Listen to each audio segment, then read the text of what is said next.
With Christmas just around the corner, the newest and final chapter in the Skywalker saga comes to theaters with Star Wars Episode 9, The Rise of Skywalker. Here's Michael Klein with the story.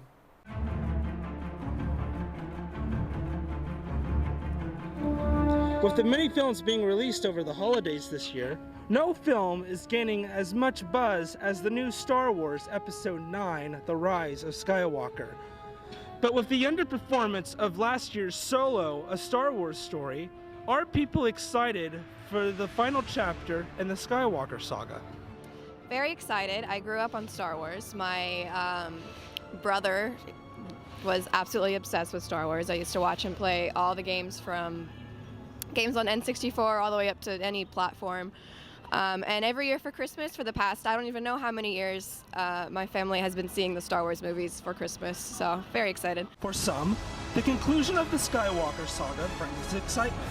But for others, the Rise of Skywalker brings a sense of uneasiness with the divisiveness that was created by Star Wars Episode 8, The Last Jedi. And a lot of people disliked Episode 7, so they were hoping 8 would be better, and then 8 disappointed them as well, so then there's going to be a lot of protests on that. And I enjoyed it because it was Star Wars kind of updated for this century, but a lot of the people that consider themselves OG fans were upset with the changes. With Star Wars Episode 9, The Rise of Skywalker, being released on the 20th of December, will it be the film that reunites the fan base, or will it be the film that divides the fan base once and for all?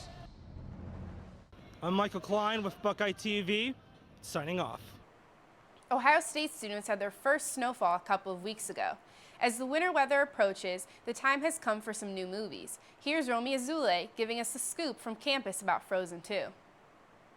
Ohio State students are bundling up in preparation for the cold, but on November 22nd, students can stay warm in the movie theater watching Frozen 2, Disney's sequel to the popular movie Frozen. With some new characters, new actors, and some controversy surrounding the release, let's hear what students on campus have to say. So the first Frozen movie was definitely one of my favorite movies I've ever seen. It's a little immature of me, but I sing the songs all the time. Olaf is my favorite character, and I can't wait for the next one that's coming out really soon. I'm going to watch it with my friends and family when I go home for Thanksgiving break. I'm very excited for Frozen 2 to come out. I watched Frozen, the first one, with my cousins over winter break in Georgia a couple years ago, and I'm going back there this winter break to watch with them, so I'm very excited. So I've heard a lot of buzz about whether Elsa's going to come out of the closet in this next movie. There's been a lot of buzz I've noticed on Instagram and Twitter, so I wonder if she's going to find her prince or princess. So I've heard a lot of talk about this new Frozen movie, and I've seen parts of the first one. You know, I wasn't really that interested in seeing it, but I did see it with my sister in theaters. Thought it was good. There's a lot of talk around how the first one's the most amazing Disney movie. I didn't necessarily believe that, but the second one I do think is going to be a little bit more, you know, political. I heard there's a lot of kind of acceptance movements. I know there's a little more autumn tone in the second movie, which could be a nod to possible global warming. It is about the environment, Frozen. So, you know, stuff like that, climate change and whatnot. I hope to see that make, you know, waves in future children's movies. You heard it here. Ohio State students are so excited for the release of Frozen 2. Catch it in theaters on Friday, November 22nd. Well, this has been Romy Azulai reporting for BuckeyeTV. Stay safe and have a happy holidays. Netflix, Hulu, Amazon, and now Disney+. What makes Disney's streaming platform unlike its competitors, and how do people feel about the new platform? Casey Merriman has the answers. Earlier this month, we saw the release of a brand new streaming service, Disney+. With Hulu and Netflix already dominating the streaming platforms, I'm here to find out what people think about Disney+. Honestly, I wasn't that excited for the release because I wasn't expecting there to be too many movies or anything on there. I didn't really know what to expect because I didn't even know it was coming out until my roommate told me about it. Honestly, I was most excited to watch all of the Disney Channel original movies that I used to watch and all the old shows I watched, like That's So Raven. I didn't even know those were going to be on it until like last week, but once I found that out, I was so excited to get it. I was most excited about the ability to see Star Wars, old Disney cartoons, and Marvel all in one place, and I know Disney's such a big company that I'm sure they'll bring more stuff to it. Let me tell you what, The Mandalorian, amazing. Any Star Wars fans out there, gotta check it out.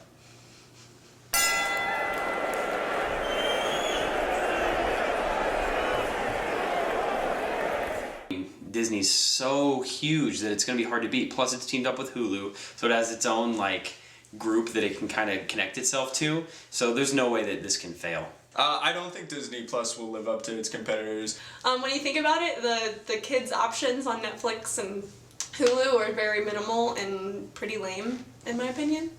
And I think that was like the biggest thing with Disney Plus, because Disney owns so much that I think that they're just going to continue adding all the things that they can, and Disney's so popular, and I think it's going to last and maybe even take over. This is Casey Merriman with Buckeye TV signing off. With a rise in streaming services being one of the big stories of 2019, the term Netflix and chill is becoming outdated. Zach Young has the scoop. As winter nears, students are sending their Christmas list home to their parents. Well, what are they asking for? With the boom of streaming services, students are asking for services rather than physical products. Netflix and Hulu have dominated the space in previous years, but with Disney and HBO releasing their own, as well as Apple, anything could go. What do students prefer? Let's find out. So I think the three biggest streaming services I use are probably Netflix, Hulu, and then Amazon Prime Video, probably in that order. The Amazon Video is pretty nice just because I have an Amazon account, so it's not really any extra cost. The Hulu I also get for free through my Spotify subscription. So the only one I really pay for is Netflix. The difference between streaming services is substantial. Netflix began throwing money into original content years ago to prepare for competition. Lately, the streaming titan is seeing its catalog of known properties shrink. Shows like Friends, Parks and Recreation, and The Office are leaving in 2020, along with all Disney-owned properties that will be leaving as well.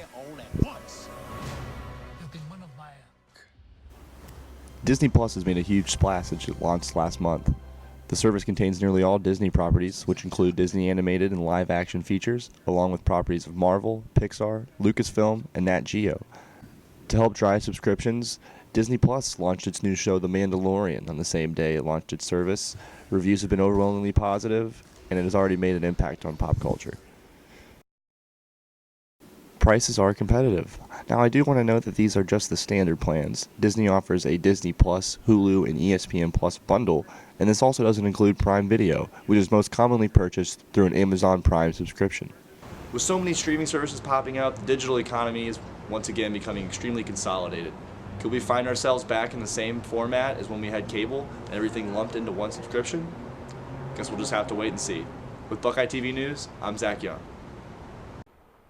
The NCAA men's basketball team is underway, and the Basketbucks see themselves ranked 10th in the nation. Jack Emerson gives us a closer look into what this season holds.